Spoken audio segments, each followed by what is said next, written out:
Doctor Karan Singh Yadav ji, इनसे नेताजी का हमारा बहुत पुराना रिश्ता है, बहुत गहरा रिश्ता रहा है और नेताजी और आपका एक दूसरे के प्रति हमेशा स्नेह बना रहा और समाज के कार्य या राजनीतिक कार्यों में जहां सबके भलाई की बात हो, दोनों ने मिलकर के हमेशा निर्णय लिया और साथ चले हैं।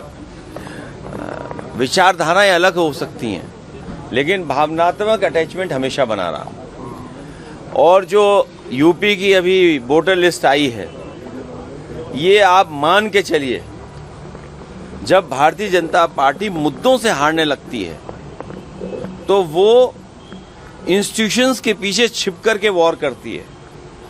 और इस समय इतने एक्सपोज्ड हैं, ईडी के नाम पर एक्सपोज्ड हैं, इनकम टैक्स के नाम पर एक्सपोज्ड हैं, सीबीआई के नाम पर एक्सपोज्ड हैं पूरी तरह। तब Bharatiya Janata party election commission से मिलकर के चुनाव लड़ रही है। और उत्तर प्रदेश के बाई इलेक्शन में लूट हुई थी, डकैती हुई थी, या उससे ऊपर कुछ कहोगे वो हुआ था। और अभी जो हो रहा है, मैंने एक एग्जाम्पल दिया हुआ कि नंदलाल निषाद, उसका फर्जी दस्तखत करा करके समाजवादी पार्टी के वोट कटवाए। जो व्यक्ति साइन नहीं कर सकता, उसके फर्जी साइन बीजेपी के लोगों ने किए, लेकिन इलेक्शन कमीशन किसी पे कार्रवाई नहीं कर रहा। जब कार्रवाई नहीं कर रहा तो आप समझ लो सरकार के साथ है वो लोग। 27 कैसे लड़ेंगे? 27 जैसे अभी हराया, फिर हराएंगे उन्हें।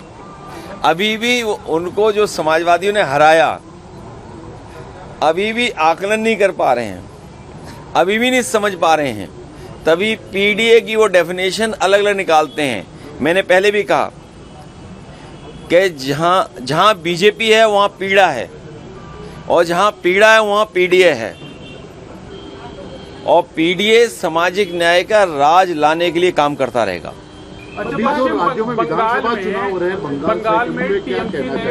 बंगाल का मैं आपको अभी से रिजल्ट बता दूं।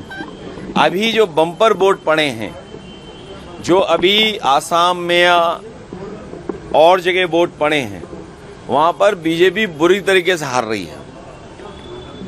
और बंगाल में आदरणीय ममता बनर्जी ऐतिहासिक जीत हासिल करने जा रही हैं।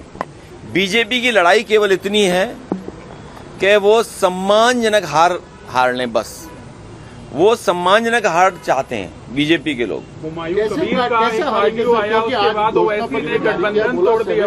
कमीशन 45 दिन में लागू कर देंगे, इस तरह की बात। अच्छा, हालांकि यहाँ बुलवाओगे, यहीं बोल दूं, भाजपा से ज्यादा झूठ अच्छा कोई नहीं बोल सकता।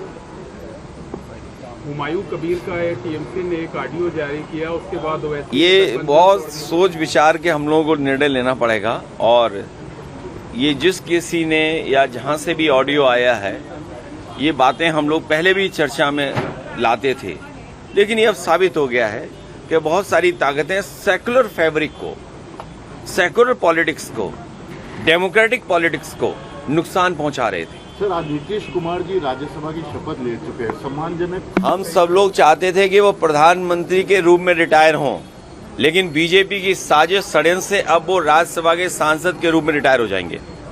वसुंधरा जी का एक बयान है जिसमें उन्होंने कहा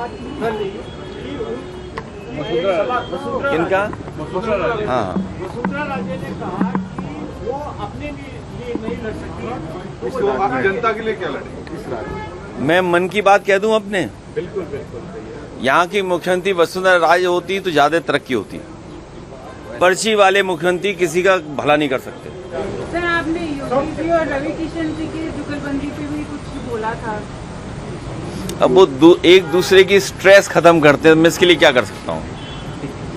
बहुत धन्यवाद।